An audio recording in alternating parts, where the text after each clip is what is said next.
Hi friends, welcome to NS sari creations. ఇంకో అందమైన blouse design ఏ విధంగా చేయాలో చూపిస్తాను.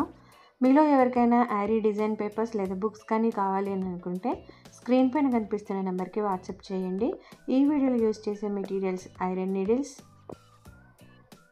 నార్మల్ నీడిల్ నెంబర్ 1911, ఐ షేప్లో ఉన్న కుందన్స్, 4mm bunch beads and pearls, zardozi ring,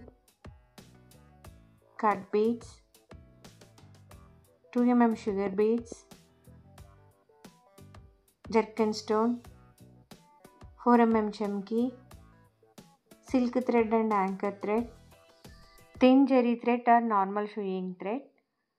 first నేను ఇక్కడ normal needle number 1 anchor thread use చేస్తూ long French knots with 4mm చెమ్కీతో ఈ ఫ్లవర్ అంతటిని స్టిచ్ చేసేసుకుంటున్నాను.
ఇలా ఫ్లవర్స్ అన్నీ స్టిచ్ చేసుకున్న తర్వాత ఇక్కడ ఫ్యాబ్రిక్ గ్లూ అప్లై చేసి మనం ఐ షేప్లో ఉన్న కుందన్స్ని స్టిక్ చేసుకోవాలి.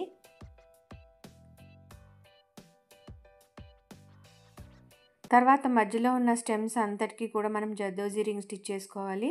అయితే ఈ కర్వ్స్కి ఫస్ట్ ఒక 2mm షుగర్ బీడ్ 4mm పర్ల్ని చివర్లో స్టిచ్ చేసుకొని రిమైనింగ్ స్టెమ్ అంతటిని మనం జర్దోజీ రింగ్ అనేది స్టిచ్ చేసుకోవాలి.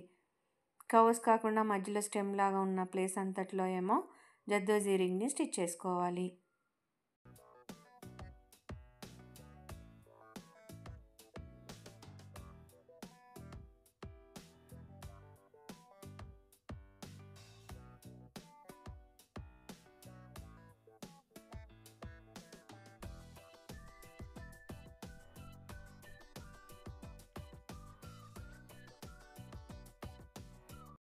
ఇలా స్టిచ్ చేసుకున్న తర్వాత ఈ స్టెమ్స్కి రెండు వైపులా ఒక కట్ బీడ్, ఒక 2mm షుగర్ బీడ్స్ని స్టిచ్ చేసుకోవాలి.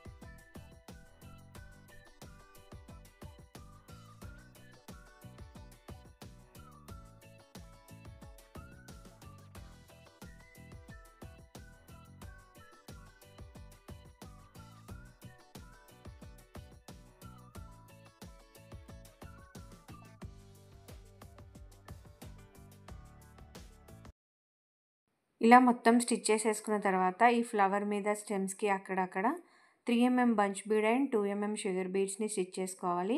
ఇక్కడ 3 టైమ్స్ నేను స్టిచ్ చేస్తున్నాను. 2mm షుగర్ బీడ్ అండ్ ఒక 3mm బంచ్ బీడ్ని.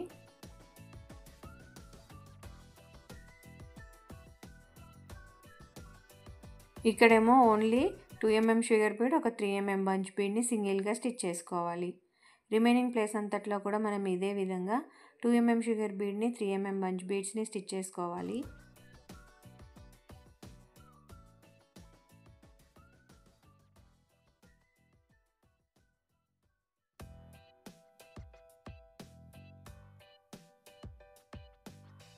తర్వాత నార్మల్ నీడిల్ నెంబర్ 11 యూస్ చేస్తూ జర్దోజీ లేజీ డేజీ రింగ్స్ లాగా స్టిచ్ చేస్తున్నాను. ఫస్ట్ డ్రాప్ షేప్ లాగా స్టిచ్ చేసుకొని దాని మధ్యలో నుంచి బయటికి ఒక లైన్ స్టిచ్ చేసుకోవాలి. ఈ విధంగా మనకి కావాల్సిన ప్లేస్ అంతట్లో జర్దోజీ లేజీ డేజీ రింగ్ లాగా స్టిచ్ చేసుకోవాలి.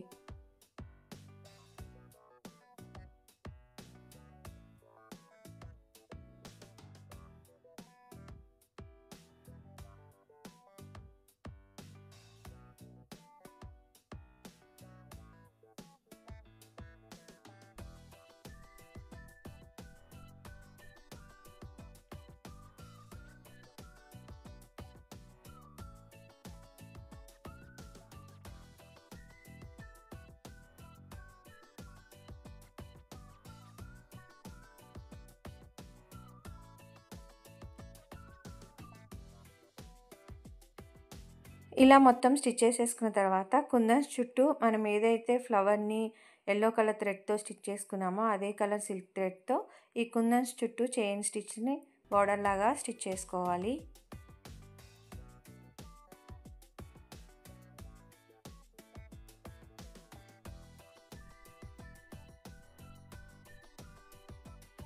కుందన్స్ చుట్టూ స్టిచ్ చేసేసుకున్న తర్వాత బార్డర్ కోసం మనం స్మాల్ జిగ్జాగ్ స్టిచ్ చేసుకోవాలి. ఫస్ట్ చైన్ స్టిచ్ వేసి దాని మీద నుంచి జిగ్జాగ్ స్టిచ్ అనేది స్టిచ్ చేసుకోవాలి.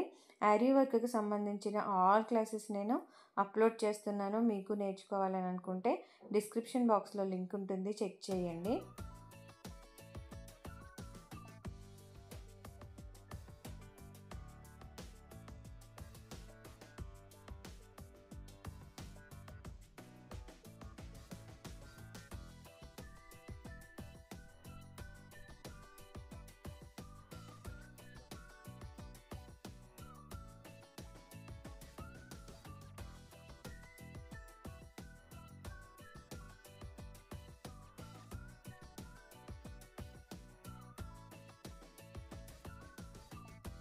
ఇలా మొత్తం స్టిచ్ చేసేసుకున్న తర్వాత ఫైనల్గా ఫ్లవర్ మధ్యలో ఫ్యాబ్రిక్ గ్లూ అప్లై చేసి జర్కన్ స్టోన్ని స్టిక్ చేసుకోవాలి. సేమ్ ప్యాటర్న్ని ఫాలో అయిపోతూ మొత్తం స్టిచ్ చేసుకుంటే ఫైనల్ లుక్ అనేది ఈ విధంగా ఉంటుంది. మీకు ఈ వీడియో నచ్చితే లైక్ చేయండి, షేర్ చేయండి, ఛానల్ని సబ్స్క్రైబ్ చేసుకుని బెల్ సింబల్ తప్పకుండా క్లిక్ చేయండి. Thank you for watching friends.